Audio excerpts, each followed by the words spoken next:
নির্বাচন পরবর্তী সহিংসতায় এখন পর্যন্ত মারা গেছেন ৩ জন, আহত হয়েছেন ৩ শতাধিক। বিশ্লেষকদের মতে সুষ্ঠু ও শান্তিপূর্ণ নির্বাচনকে কলঙ্কিত করেছে এসব সহিংসতা। লাগাম টানতে বিএনপিকেই রাখতে হবে মূল ভূমিকা। ইজাজ শমিকের রিপোর্ট।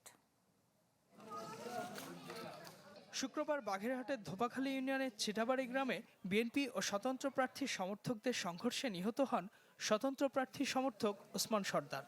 স্বজনদের অভিযোগের তীর ধানের সমর্থকদের দিকে।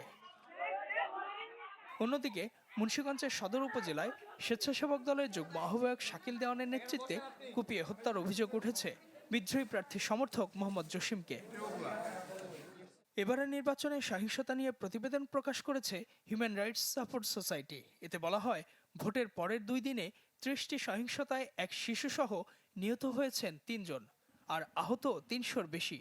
অভিযোগ উঠেছে নোয়াখালীতে গৃহবধূকে ধর্ষণেরও। এছাড়া হামলা হয়েছে 350 ব্যবসা প্রতিষ্ঠান, অফিস ও ঘরবাড়িতে। ডিজাইন, এলিগেন্স, বিউটি, সেরা পণ্য সবার জন্য জেভিকো।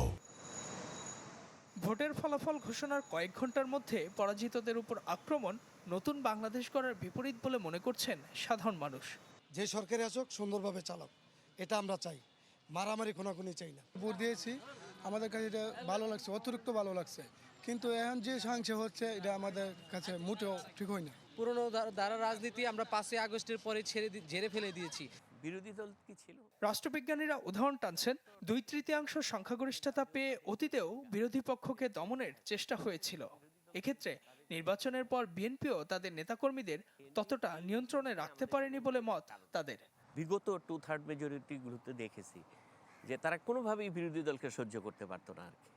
তো এই পরিবর্তন তো আমি মনে করি যে তারেক জিয়ার নেতৃত্বে এটা হতে পারতো। তো অতীতের যেটা আমরা দেখেছি যে উইনার টেক্স অল, বা যারা বিজয়ী দল তারা সব কিছু নিয়ন্ত্রণ করবে, সেটা যদি হয় তাহলে সেটা দুর্ভাগ্যজনক হবে, তাহলে একই সংস্কৃতি পুনঃস্থাপন হবে। কিন্তু তারা মনে করেন, বিজয়ী ও বিরোধী দল রাজনৈতিক অপসংস্কৃতি দূর করতে না পারলে কার্যকর হবে না সংসদ ও সরকার।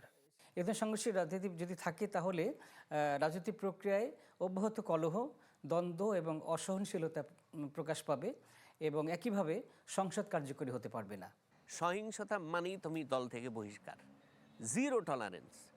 তাহলে তো মানুষ কথাগুলো তাদের কথা শুনবে। তো তারেক জিয়া আসার পরে বিএনপি তো চাঁদাবাজির বিষয়ে অফ ছিল না? অফ ছিল তো, পার্টির নির্দেশ তো তারা মানছে। নির্বাচন পরবর্তী সহিংসতা ঠেকাতে আইনশৃঙ্খলা বাহিনীর শিথিলতারও সমালোচনা করেন বিশ্লেষকেরা। ইজাজ শমিক, চ্যানেল 24, ঢাকা।